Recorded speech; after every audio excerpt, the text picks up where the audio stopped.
Good morning everyone. कैसे हैं आप सभी? उम्मीद करता हूँ आप सभी अच्छे होंगे। स्वागत है एक बार फिर से आपका आपके अपने यूट्यूब चैनल हिमालयन बिब्लियोफाइल में। दोस्तों, आज हम आपके बीच लेके आए हैं आईसीटी इन एजुकेशन का पार्ट 2। इसके अंदर हम डिस्कस करेंगे कम्युनिकेशन क्या होता है, या और इसके आगे भी एक हमारा यूनिट है, उसको भी डिस्कस करेंगे। तो जल्दी से हम देखेंगे क्या क्या इंपॉर्टेंट पॉइंट्स इसके अंदर रहते हैं। दोस्तों, सबसे पहले अगर हम बात करें तो फर्स्ट जो हमारा क्वेश्चन यहाँ से बन जाता है कि what is the concept and process of communication. 2 number के लिए भी सवाल बन जाता है और 16 नंबर के लिए भी ये सवाल बन जाता है। अगर हम बात करें इस टॉपिक की, तो ये टॉपिक हमारा इम्पोर्टेंट रहने वाला है। जितने भी हमारे बीएड के स्टूडेंट हैं, एमए एजुकेशन के स्टूडेंट हैं, एमएड के स्टूडेंट हैं, हर जगह ये सवाल जो है वो बना हुआ रहता है। चाहे बात करें हम यूजीसी नेट की, तो यहाँ पर यूजीसी नेट से भी एग्ज़ाम में सवाल जो है पूछ लिए जाते हैं। तो आइए शुरू करते हैं। सबसे पहले अगर हम बात करें concept and process of communication, तो कंसेप्ट ऑफ कम्युनिकेशन क्या है?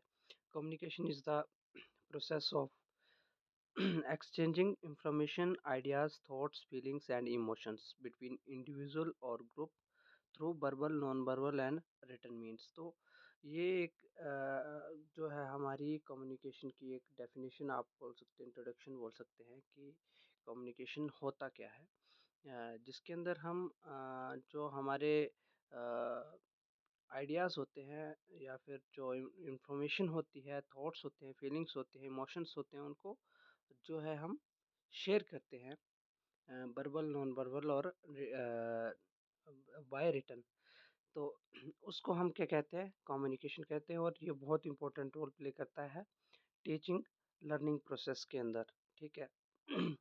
अगर हम बात करें, 1 नंबर के लिए सवाल बन जाता है, कई बार यूजीसी नेट के अंदर भी बन जाता है, और अगर पेपर की बात करें तो वहाँ पर भी 1 नंबर के लिए आपका ये सवाल बन सकता है। द वर्ड जो कम्युनिकेशन है वो कहाँ से ड्राइव हुआ? तो वो हुआ लैटिन वर्ड से। लैटिन वर्ड जो था वो कौन सा था? कम्युनिकेयर। उसका मीनिंग क्या था? To share. दोस्तों, जब आप कम्युनिकेशन जो हमारा टॉपिक है, या फिर कोई भी टॉपिक आप जब लिखते हो पेपर के अंदर, तो वहाँ पर डेफिनेशन जो रहती है आपकी बहुत ही इम्पोर्टेंट रहती है, क्योंकि बिना डेफिनेशन के आपके जो है नंबर अच्छे नहीं आएंगे। तो आप जब अच्छे से डेफिनेशन देंगे, इंट्रोडक्शन देंगे किसी भी टॉपिक का, तो आपके नंबर जो है वो बढ़ने के चांसेस रहेंगे। और यहाँ पर देखिए, सबसे पहले अगर हम बात करें, communication is the process by which information is exchanged between individual through the common system of the symbol, sign and behavior। ये हमारा बार्मियर वेबर जो थे हमारे, उसकी डेफिनेशन है। तो इस तरह की जितनी भी आपकी डेफिनेशंस हैं, वो आप जो है यहाँ पर दे सकते हैं कम्युनिकेशन की। ठीक है। अब बात करें अगर हम पर्पस ऑफ कम्युनिकेशन क्या है, तो वो है to inform, to instruct, to motivate, to influence, to express feeling और इमोशंस, टू बिल्ड रिलेशनशिप। तो जब आप 16 नंबर के लिए क्वेश्चन अटेम्प्ट करोगे, तो इन पॉइंट्स को लेकर आप इलेबोरेट कर सकते हैं अपने शब्दों के अंदर। तो इसी तरह की जो है आपने पॉइंट्स वहाँ पर लेने हैं और उनको इलेबोरेट कर देना है। ठीक है। नेक्स्ट अगर हम बात करें प्रोसेस ऑफ कम्युनिकेशन, सबसे पहले ये देखिए, हमारे पास ये सवाल बन जाता है कि प्रोसेस क्या रहता है। तो अगर हम बात करें, जो कम्युनिकेशन है उसके अंदर क्या कौन कौन से प्रोसेस, कौन कौन से स्टेप इन्वॉल्व रहते हैं। तो सबसे पहले अगर हम बात करें, कंपोनेंट हमारे रहेंगे। उसके बाद क्या उसका रोल रहेगा वो हम डिस्कस करेंगे। तो सबसे पहला जो है हमारा सेंडर आ गया, to originator of the message and initiate to communicate process. इसके अंदर ये होता है कि सबसे पहले सेंडर जो होगा वो ओरिजिनेट करेगा, मैसेज जो होगा टू इन्फॉर्म आइडिया, थॉट और कम्युनिकेट, जो कम्युनिकेशन होगा वो इंफॉर्मेशन देगा। इन कोडिंग की बात करें तो जो मैसेज होगा उसको कन्वर्ट करेगा सिंबल, लैंग्वेज और जेस्चर के अंदर। ठीक है। तो ये इनकोडिंग हो गया। चैनल होगा, कौन सा मीडियम है जिसके द्वारा आपने उस मैसेज को बोला। ठीक है। वो चाहे आपने वर्ड के अंदर उसको बोला होगा, या फिर ईमेल के थ्रू उसको भेजा होगा। रिसीवर जो होगा आपका, जो वो उस मैसेज को अटेंड करेगा। डिकोडिंग की अगर हम बात करें, तो वो उसको समझेगा, ठीक है, इंटरप्रेट करेगा, उसको अंडरस्टैंड करेगा। इसके बाद अगर हम बात करें तो जो हमारा नेक्स्ट है वो है हमारा फीडबैक। तो उसको पढ़ के जो फीडबैक देगा किसी मैसेज का, ठीक है, वो फीडबैक के अंदर आ जाएगा। अगर नॉइज़ की बात करें यानी डिस्टरबेंस जो होती है किसी भी सिस्टम के अंदर, तो वो उसके अंदर आएगा। तो ये कुछ हमारे यहाँ पर स्टेप्स थे जो बहुत इम्पोर्टेंट हैं। आप पेपर के अंदर इसको लिख सकते हैं और अच्छे से इलैबोरेट करके आप उसको विद एग्ज़ाम्पल जो है आप लिख सकते हैं। यहाँ पर आप अगर पाई चार्ट अगर बनाना चाहें आप तो वो भी आप बना सकते हैं इसके अंदर, ठीक है। नेक्स्ट अगर हम बात करें प्रिंसिपल ऑफ कम्युनिकेशन क्या रहेंगे हमारे, कौन कौन से कम्युनिकेशन है, तो यहाँ पर हमने ये कुछ हमारे प्रिंसिपल हैं उनको लिया हुआ है। सबसे पहले अगर हम बात करें तो प्रिंसिपल क्या रहेगा, क्लैरिटी। तो सबसे पहले अगर हम बात करें तो क्लियर और सिंपल लैंग्वेज के अंदर होगा हमारा कोई भी कंटेंट जो अच्छी तरीके से जो है वो कम्युनिकेट हो पाएगा। कॉन्शियसनेस होगी हमारी to brief and to the point. बात जो है वो होनी चाहिए और जो अननेसेसरी वर्ड्स हैं उसको जो है हमने एलिमिनेट करना है इसके अंदर, ये कॉन्शियसनेस के अंदर आ जाएगा। कंक्रीटनेस आ गई तो use the specific facts and figures, avoid the जो हमारी जनरल स्टेटमेंट्स हैं उनको अवॉइड करना है। स्पेसिफिक जो फैक्ट्स और फिगर्स हैं उसके ऊपर हमने बात करनी है। करेक्टनेस की अगर हम बात करें तो ग्रामेटिकली होगी चाहे फैक्चुअली करेक्ट जो होंगे, आपके जो फैक्चुअली बात होनी चाहिए वो उसके अंदर आनी चाहिए, ठीक है। कंसीडरेशन की अगर हम बात करें, understand the audience view point and background, ठीक है। इसके बाद जो हमारा नेक्स्ट है वो है courtesy, be polite and respectful in tone and content. तो सबसे लास्ट जो हमारा वो है completeness, provide necessary information the receiver need to understand the. तो इसके अंदर हमने जितनी भी नेसेसरी हमारी इंफॉर्मेशन है वो रिसीवर को हमने देनी है ताकि अच्छे से वो उसको जो है वो समझ सके और जो हमारा मेन मोटिव है उसको हम यहाँ से अचीव कर सकते हैं।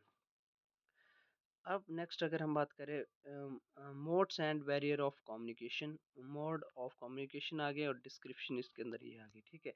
नेक्स्ट इसके अंदर अगर हम बात करें तो मोड कौन कौन से होते हैं, एक वर्बल कम्युनिकेशन होती है, ठीक है, जिसके द्वारा हम एक दूसरे से बात करके जो है कम्युनिकेट करते हैं। ओरल हो गया, face to face, phone call हो गया, वीडियो कॉन्फ्रेंसिंग स्पीचेस होगी, तो ये ओरल आ गया। रिटन के अंदर emails, letter, reports, notes, memo आप इसके अंदर डिस्कस कर सकते हैं। नॉन वर्बल कम्युनिकेशन जो होगी आपकी, communication through body language, facial expression, gesture, posture, इस तरह की जो चीज़ें होंगी हमारी वो नॉन कम्युनिकेशन के अंदर आएंगी। विजुअल कम्युनिकेशन होगी, यूज़ विजुअल एलिमेंट सच चार्ट, ग्राफ, साइंस, सिंबल्स, इस तरह की जो चीज़ें होंगी आपकी वो विजुअल कम्युनिकेशन के अंदर आएंगी।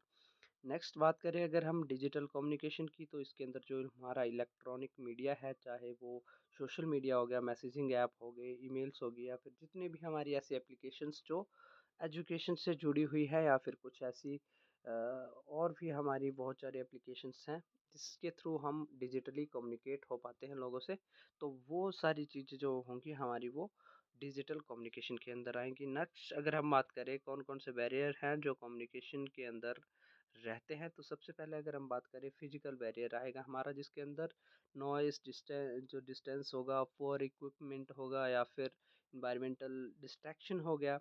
जो हमारा सिमनेटिक बैरियर होगा जिसके अंदर हम लैंग्वेज का डिफरेंस आ जाता है, या फिर अनफैमिलियर टर्म्स हो जाएंगी, ठीक है। इस तरह की जितनी भी चीज़ें होंगी वो हमारी सिमनेटिक बैरियर के अंदर। साइकोलॉजिकल बैरियर की बात करें तो स्ट्रेस, एंगर, इस तरह की जो लैक ऑफ अटेंशन हो गया, ठीक है। इस तरह की जितनी भी चीज़ें रहेंगी आपकी वो साइकोलॉजिकल बैरियर के अंदर आएंगी। कल्चर बैरियर की अगर हम बात करें तो डिफरेंस जो होगा आपके बिलीव्स का, वैल्यूज़ का, कस्टम्स का और लैंग्वेज का, वो सारा आपका कल्चरल वैल्यू के अंदर आएगा। ऑर्गेनाइज्ड बैरियर की अगर हम बात करें तो हायरार्किकल जो स्ट्रक्चर होगा, lack of clarity and authority और रूल, इस तरह की जो चीज़ें रहेंगी आपकी वो सारी ऑर्गेनाइजेशनल बैरियर के अंदर आएंगी। परसेप्चुअल बैरियर की अगर हम बात करें तो different interaction interpretations due to the individual, हमारी जो परसेप्शंस रहेंगी वो सारी परसेप्चुअल बैरियर के अंदर आएँगी। तो ये कुछ इंपॉर्टेंट पॉइंट्स थे, उम्मीद करता हूँ आप सभी को अच्छे लगे होंगे और जो हमारा बैरियर वाला आप लोगों ने इसको भी देख लेना है। अब सॉल्यूशंस क्या रहेंगे हमारे इसके अंदर? सॉल्यूशंस रहेंगे use simple and clear language, choose appropriate medium of the message, encourage feedback, provide training and active listening and empathy, minimise noise and distraction, develop cultural sensitivity. तो इस तरह के जितने पॉइंट रहेंगे हमारे सॉल्यूशंस रहेंगे ओवरकम करने के लिए जो हमारे बैरियर हैं उनको। नेक्स्ट अब हमारा जो इसके अंदर ही एक पॉइंट रहेगा, मॉडल्स क्या क्या रहेंगे। मॉडल ऑफ कम्युनिकेशन की अगर हम बात करें तो linear model, one way communication, जिसकी ये जैसे जैसे हमारा हो गया Shannon Weaver model, information flow one direction from sender to receiver, no feedback consider, इसके अंदर जो फीडबैक कंसीडर नहीं होगा, suitable for mass media communication. ठीक है। नेक्स्ट अगर हम बात करें, इनको हम जल्दी जल्दी से देखेंगे क्योंकि हमारी वीडियो काफ़ी लंबी हो जाएगी, जिससे आप लोगों ने इनको अच्छे से जो यहाँ से मैं एक आपको एक एग्जांपल दे रहा हूँ कि किस तरह से आपने क्वेश्चन को अटेम्प्ट करना है, या और क्या क्या क्या इंपॉर्टेंट जो पॉइंट्स हैं वो आपने लेने हैं ताकि आप अच्छे से वहाँ पर पेपर में कर सको। इंटरैक्टिव मॉडल हो गया, टू टू वे कम्युनिकेशन होती है। ठीक है। इसके अंदर यहाँ पर एग्जांपल इन्होंने दिया कि स्कारम्स मॉडल हो गया, जैसे इंक्लूडिंग फीडबैक फ्रॉम रिसीवर भी रहेगा इसके अंदर। Communication between more dynamic, assume sender and receiver encode, send, decode and response, ये सारी चीज़ें जो होंगी इसके अंदर रहेंगी। नेक्स्ट जो हमारा मॉडल है वो आ गया हमारा ट्रांजेक्शनल मॉडल हो गया, जिसके अंदर सिमल्टेनियस प्रोसेस होगा, जिसके अंदर both participant sender and receiver simultaneously reflect real time face to face communication, जो emphasize context environment and noise, ये सारी चीज़ें जो होंगी हमारी वो इस मॉडल के अंदर आएंगी। अब इसके अंदर अगर हम बात करें तो ये कंपैरिजन भी यहाँ पर दिया गया है कि फीचर क्या रहेंगे, लीनियर, इंटरैक्टिव, ट्रांजैक्शनल। तो ये इसके अंदर अगर हम बात करें तो आप लोगों ने यहाँ पे इसको देख लेना है क्योंकि हम ज़्यादा यहाँ पर डिस्कस करेंगे तो हमारी वीडियो काफ़ी लंबी बन जाएगी। अब क्लासरूम कम्युनिकेशन की अगर हम बात करें जो बहुत इंपॉर्टेंट है एजुकेशन सिस्टम के अंदर, वर्बल और नॉन वर्बल जो है हमारा यहाँ पर इसके ऊपर बात करेंगे। Effective communication is the in the classroom enhance student engaging understanding and learning outcomes. Verbal communication is in classroom, spoken word used by teacher and student, ये क्लासरूम कम्युनिकेशन की बात यहाँ पर हो रही है। फॉर एग्जांपल लेक्चर, डिस्कशन या फिर स्टोरी टेलिंग, इस तरह की जितनी भी चीज़ें हैं हमारी वो कम्युनिकेशन के अंदर आती हैं। Strategy for effective verbal communication, use clear and choice conscious language, voice modulation and pacing, effective listening by both teacher and student, encourage student participation, ask open ended question to promote thinking। जो critical thinking है हमारी open ended question के साथ जो है develop होती है, हम सभी जानते हैं। नॉन वर्बल कम्युनिकेशन की अगर हम बात करें क्लासरूम के अंदर तो जो बॉडी लैंग्वेज होगी, फेशियल जो हमारे फेशियल एक्सप्रेशंस होंगे, आइज कांटेक्ट हो गया, जेस्चर हो गए, ये सारे जो है हमारे नॉन वर्बल जो कम्युनिकेशन है उसके अ, उसमें जो है आते हैं हमारे। नेक्स्ट अगर हम इसके अंदर बात करें टाइप क्या क्या है हमारा, सबसे पहले अगर हम बात करें जेस्चर हो गया, पोस्चर हो गया, आइस कांटेक्ट हो गया, प्रोक्सिमिटी हो गया। प्रोक्सिमिटी की अगर हम बात करें physical distance between teacher and student. ठीक है। पैरालिंग्विस्टिक हो गया हमारा, जिसके अंदर टोन होगी, किस टोन में आप बात कर रहे हैं, क्या आपकी पिच है, लाउडनेस ऑफ स्पीच हो गया। इस तरह की जितनी भी चीज़ें हैं आपकी इसके अंदर आएंगी। और ये कुछ इंपॉर्टेंट टाइप थे हमारे नॉन वर्बल जो हमारी कम्युनिकेशन थी। आप जब पेपर के अंदर अटैम्प्ट करेंगे तो यहाँ पर आप एक फ्लो चार्ट बना सकते हैं और इन सभी को जो है इलाबोरेट कर सकते हैं विद एग्जांपल अपने शब्दों के अंदर, क्योंकि आप सभी जानते हैं ये चीज़ें क्या हैं। ये एक नई चीज़ें तो है नहीं आपके आगे। तो नेक्स्ट इसके अंदर अगर हम बात करें जो हमारा लास्ट पीरियड गया था अपीयरेंस, इम्पोर्टेंस इन क्लासरूम, तो क्लासरूम के अंदर इसकी इम्पोर्टेंस क्या रहती है, enhance the engagement and trust, help in managing classroom behaviour, improves clarity and retention of the lesson.